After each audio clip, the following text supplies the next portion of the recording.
خبر شامل کرتے ہیں شہر قائد سے، جہاں town municipal corporation Korangi town میں ورلڈ بینک کے ادارے کلک پروجیکٹ کے زیر اہتمام پراپرٹی سروے کے آغاز سے قبل آگاہی و تعارفی تقریب کا انعقاد کیا گیا۔ اس حوالے سے مزید تفصیلات جانتے ہیں ہمارے چیف رپورٹر کراچی جاوید محمود ارائیں سے۔ جی جاوید، کیا تفصیلات ہیں آپ کے میونسپل پاس؟ کارپوریشن کورنگی ٹاؤن میں ورلڈ بینک کے ادارے کلک پروجیکٹ کے زیر اہتمام پراپرٹی سروے کے آغاز سے قبل آگاہی و تعارفی تقریب کا انعقاد کیا گیا۔ تقریب کے مہمان خصوصی chairman town municipal corporation Korangi town Muhammad Naeem Sheikh, ترجمان حکومت سندھ محمد علی راشد تھے۔ ان کے ہمراہ town municipal commissioner Korangi town Faiz Muhammad Sheikh, opposition leader محمد ہارون و دیگر بھی موجود تھے۔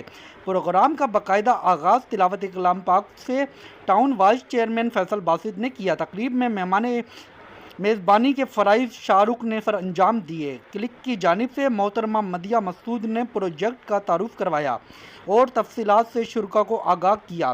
اس موقع پر چیئرمین کورنگی ٹاؤن محمد نعیم شیخ نے کہا کہ پراپرٹی ٹیکس جو بھی آپ سے لیا جائے گا وہ سارا کا سارا آپ کے گلی محلوں اور پارکوں، اسٹریٹ لائٹ اور دیگر ترقیاتی کاموں میں لگایا جائے گا، اور ہم اسی فیصد ٹیکس میں وصول کرنے میں کامیاب ہو گئے ہیں تو ہم کورنگی کو گل گلزار بنا دیں گے اور انشاءاللہ کورنگی ٹاؤن کو ماڈل ٹاؤن بنائیں گے۔ اس کے بعد کلک کی جانب سے شکیل صدیقی، محمد اجمل نے پراپرٹی سروے کے اور فوائد سے حاضرین کو آگاہ کیا اور ان کے سوالات کا جوابات بھی دیے۔ انہوں نے بتایا کہ آخری سروے سن 2001 میں کیا گیا تھا۔ اس سروے کا مقصد تمام پراپرٹی، زمین، بلڈنگ، تعمیر شدہ، غیر تعمیر شدہ کی موجودہ ویلیو، اس کی پیمائش جانچنا اور اس کے حساب سے پراپرٹی ٹیکس وصول کرنا اور ترقیاتی کام کروانا ہے۔ اس سے قبل یہ ٹیکس سندھ حکومت براہ راست جمع کرتی تھی، جو اب مقامی کونسلوں کا اختیار ہے۔